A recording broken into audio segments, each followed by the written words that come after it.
सभी प्रियजनों, मैं आज आपको ऐसी प्रेरणादायक कहानी सुनाना चाहता हूं, जिसे सुनकर आप सभी अपने जीवन को खुशहाल बना सकते हो। कहानी नंबर 1, सपनों की उड़ान।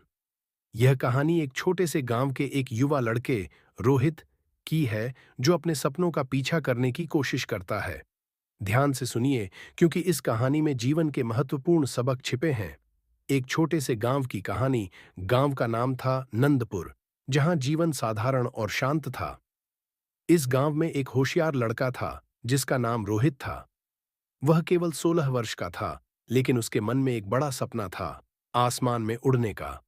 जब वह आसमान में उड़ते हुए पक्षियों को देखता, उसकी आंखों में चमक आ जाती।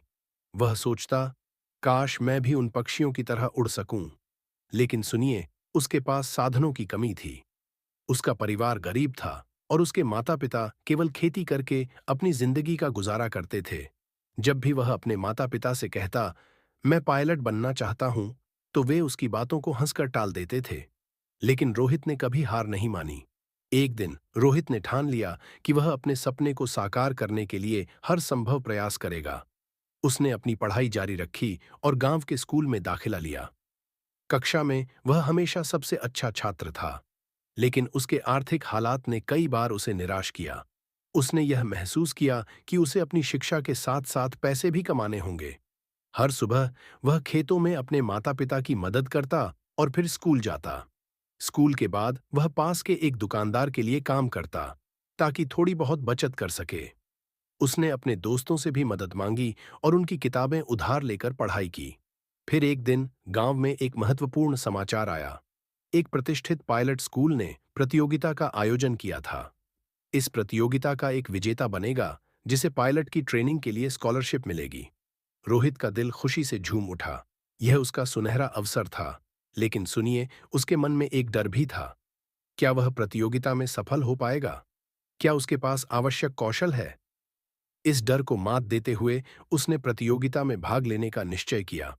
उसने अपनी पढ़ाई के साथ-साथ पायलट बनने से जुड़ी किताबें पढ़ना शुरू किया।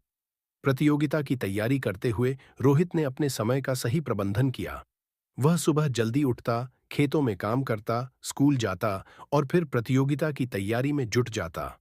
उसने उड़ान भरने के तकनीकी पहलुओं को समझने के लिए कई किताबें पढ़ीं। उसने अन्य प्रतियोगियों के साथ भी अभ्यास किया।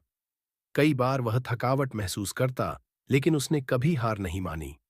उसका सपना उसे हमेशा प्रेरित करता रहा। अंततः प्रतियोगिता का दिन आ गया।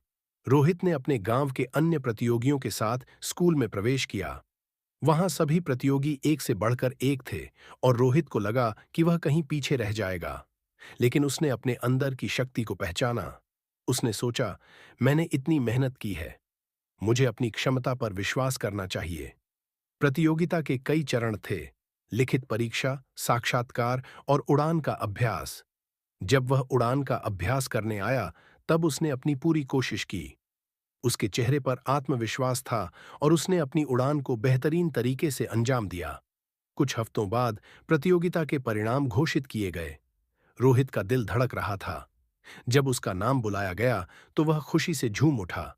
उसने प्रतियोगिता जीत ली थी। अब उसे पायलट स्कूल में स्कॉलरशिप मिली थी। उसकी मेहनत का फल मिला। उसके माता-पिता की आंखों में गर्व के आंसू थे। उन्होंने अपने बेटे की मेहनत को देखकर समझा कि सपने देखने वाले लोगों के लिए कोई भी बाधा बड़ी नहीं होती। रोहित ने पायलट स्कूल में अपनी ट्रेनिंग शुरू की। उसने वहां अपने सपनों को साकार करने के लिए दिन-रात मेहनत की। कुछ वर्षों बाद वह एक सफल पायलट बन गया। अब वह आसमान में उड़ रहा था, अपने सपनों की उड़ान भर रहा था। वह हमेशा कहता, मेरे लिए उड़ना केवल एक सपना नहीं था, बल्कि यह मेरे संघर्ष का परिणाम था। कहानी की सीख। इस कहानी से हमें यह महत्वपूर्ण सीख मिलती है कि सपने देखने और उन्हें पूरा करने के लिए मेहनत करना आवश्यक है। साधनों की कमी कभी भी हमारी महत्वाकांक्षाओं को रोक नहीं सकती। अगर हम अपने सपनों के प्रति समर्पित रहें और कठिन परिश्रम करें, तो हम किसी भी ऊंचाई तक पहुंच सकते हैं।